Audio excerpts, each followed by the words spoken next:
आज मैं ये वीडियो वैसे स्टूडेंट्स के लिए शूट करने जा रहा हूँ जो स्टूडेंट्स क्लास 12th में अपनी पढ़ाई बीएससीबी बोर्ड से कर रहे हैं। और आपको पता होना चाहिए कि आपके आने वाले इंग्लिश के एग्ज़ाम में कुछ questions a child is born जो कि वो जर्मैने ग्रीर के द्वारा लिखित स्टोरी है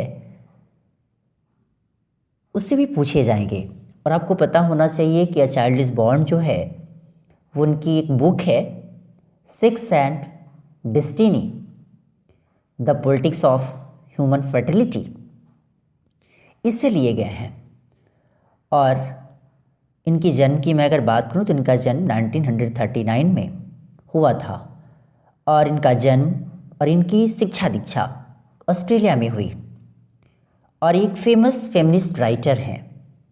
इनकी जब मैं अगर बात करूं कि इनकी कुछ जो एक अच्छी खासी जो वर्क्स हैं वो है the female eunuch, sex and destiny the politics of human fertility, the change, ये सारी इनकी कुछ वेल नोन वर्क्स हैं।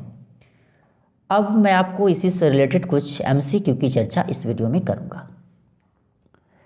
अ child is born is written by, a child is born जो है वो किनके द्वारा लिखा गया? Germaine Greer, H E. Bates, Anton P Chekhov, Shiga Naoya. तो आपको सही आंसर के तौर पे मानना है जर्मनी ग्रीर। अब क्वेश्चन नंबर 2 पे चलूँ। 2 नंबर जो क्वेश्चन है वो कहता है कि in Bangladesh dash is a kind of fairy tales, Bangladesh में जो किस प्रकार की फेरी टेल्स की बातें आती है? रूपथोका, सुपथोका, तुपथोका, जुपथोका।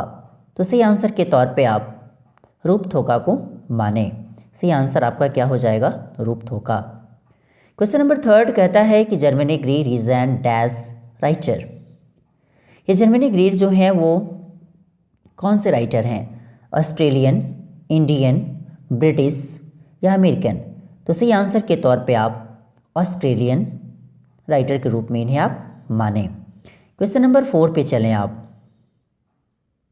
क्वेश्चन नंबर 4 है वो कहता है कि dash visited an enormous modern hospital for Bantu patients in South Africa, ये कौन थे?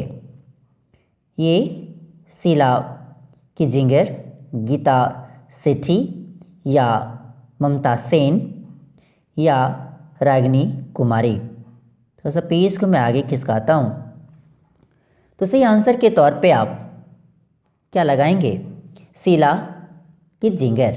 सही आंसर के तौर पे आप ऑप्शन नंबर 1 को लगाएं। क्वेश्चन नंबर 5 कहता है infant and dash mortality is greater in traditional births, infant और कौन है जिसकी मोर्टेलिटी की बात एक खास करके ट्रेडिशनल बर्ड्स के रूप में किया जाता है? आखिर वो कौन है? मदर, फादर, सिस्टर या ब्रदर? तो सही आंसर के तौर पे आप लगाएं मदर की। Infant and mother, mortality is greater in traditional births, इसलिए सही आंसर के तौर पे आप मदर को ही लगाएं। क्वेश्चन नंबर 6 की बात करूं। क्वेश्चन 6 है वो कहता है कि रूपथोका इज टोल्ड बाय, ये रूपथोका किसके द्वारा कहा जाता है? Mother, aunt, sister, brother? तो सही आंसर के तौर पे आप लगाएं आंट के रूप में। क्वेश्चन नंबर 7 की बात करूं। क्वेश्चन नंबर जो 7 है वो कहता है कि who visits mother's house as a reward of pregnancy, आखिर कौन विजिट करती है माँ के हाउस को जब एक खास करके एक माना जाता है कि प्रेगनेंसी की एक रिवार्ड होती है इस रूप में? तो Sylhet woman, Punjabis woman, Bihari woman या उड़ीसी वुमन? तो सही आंसर के तौर पे आप सिल हेट वुमन का नाम आप ले सकते हैं। क्वेश्चन नंबर 8 कहता है कि in the dash the husband wife do enjoy more freedom and individuality? सही आंसर के तौर पे आप लगाएं इन द ईस्ट या इन द नॉर्थ या इन द साउथ या इन द वेस्ट? तो सही रूप से आप इसको लगाएं in the west. In the west बोले तो वेस्ट में the husband and wife do enjoy more freedom and individuality. सही आंसर के तौर पे आप ऑप्शन नंबर डी को माने। क्वेश्चन नंबर मैं 9 पे चलूँ। 9 नंबर जो क्वेश्चन है वो कहता है Sylheti women and her child are given new dress on the dash day of the birth. कहता सिलेटी जो सिलेटी जो वुमेन है और उनके बच्चा को दिया जाता है क्या, न्यू ड्रेस, उसके बर्थ के कैमे दिन पे, 6th, 7th, 8th या 10th। तो सही आंसर के तौर पे आप लगाएं 7th day of the birth. Question number 10 की मैं बात करूं, थोड़ा सा पेज को मैं आगे खिसकाते चल रहा हूं। 10 में कहता है कि a dash women has to observe various taboos rituals and customs. जब में अगर बात करा जाए कि इसमें ताबूज, जिसका मतलब ताबू वर्ड मेन है, वो ताबू का मतलब होता है वर्जित कार्य या वर्जित कर्म भी कह सकते हैं आप, जिसको कह सकते हैं कि रोक लगाया हुआ। तो आखिर वो कौन सी कुछ ऐसे ताबूज हैं, कुछ ऐसे रिचुअल्स हैं, कुछ ऐसे कस्टम्स हैं, कुछ ऐसी प्रथा है जिसे उसे ऑब्जर्व करना है। आखिर वो कौन ऐसी महिला है, प्रेग्नेंट, ब्यूटीफुल, एगली या विक्ट। तो आपको पता होना चाहिए कि pregnant woman has to observe various taboos rituals and customs. एक प्रेग्नेंट महिला को बहुत सारे वर्जित कार्य, रिचुअल्स एंड कस्टम्स को ऑब्जर्व करना पड़ता है, इसलिए सही रूप से आप ऑप्शन नंबर ए को लगाएं। In non technocratic societies birth is always dash unattended, attended, ignored, plant. तो सही आंसर के तौर पे आप क्या लगाएंगे, कहता है क्या कि नॉन टेक्नोक्रेटिक सोसाइटीज़ में बर्थ को हमेशा क्या किया जाता है, तो अनअटेंडेड।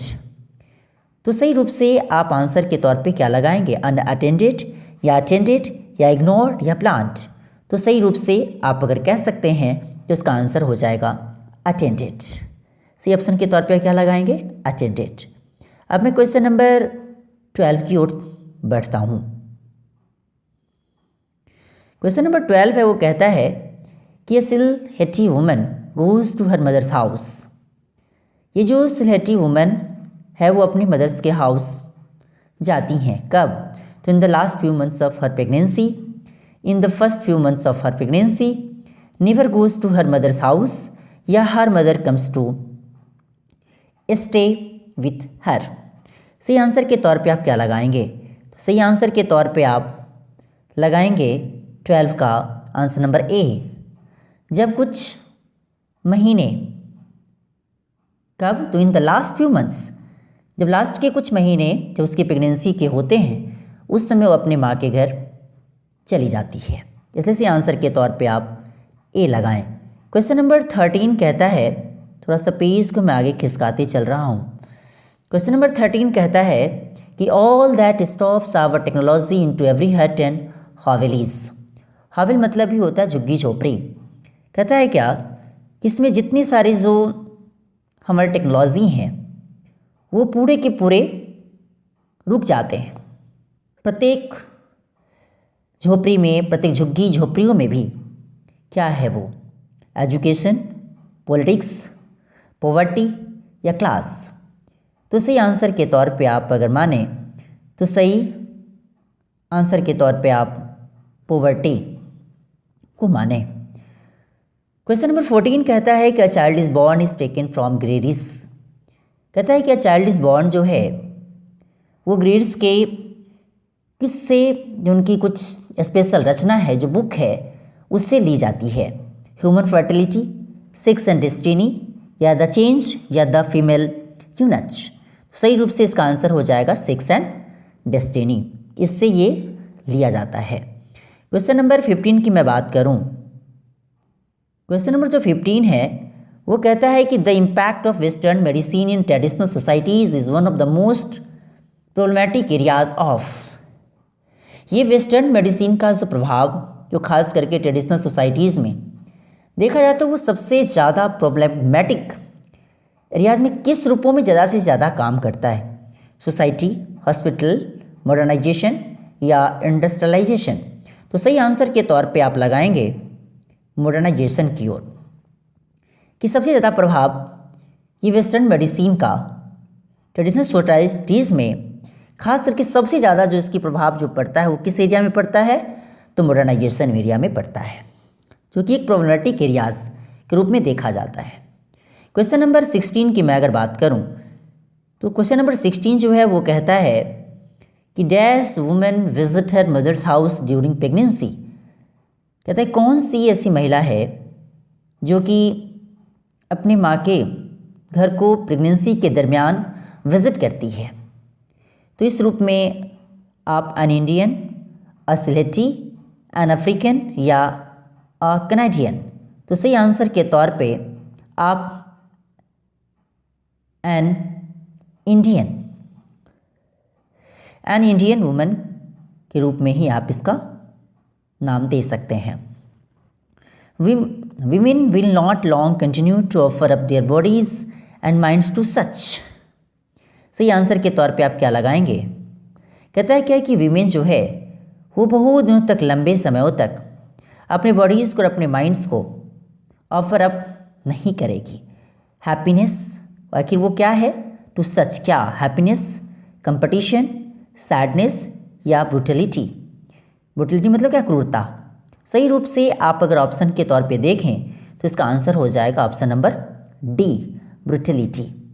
इस रूप से आप ऐसे क्वेश्चंस को बनाएं, तभी जाके आप आसानी से किसी भी प्रकार के एमसीक्यू को आप जो अ चाइल्ड इज बॉर्न से रिलेटेड है उसको आप आसानी से बना सकते हैं। और मैं बार बार कहूँ कि जब भी आप अगर एमसीक्यू क्वेश्चंस की बनाने की बात करते हैं, भले किसी चैप्टर से, तो आपको पता होना चाहिए कि इसके पहले, बनाने से पहले आपके पूरे के पूरे टेक्स्ट को आप अच्छे से पढ़ लें, तभी आप इसे आसानी से बना सकते हैं। और ये वीडियो आपको कैसा लगा इसके बारे में लाइक, सब्सक्राइब एंड कमेंट करना न भूलें, और इसे शेयर भी करें ताकि ज़्यादा से ज़्यादा बच्चा इसे देखकर कुछ सीख सके, समझ सके। Thanks a lot.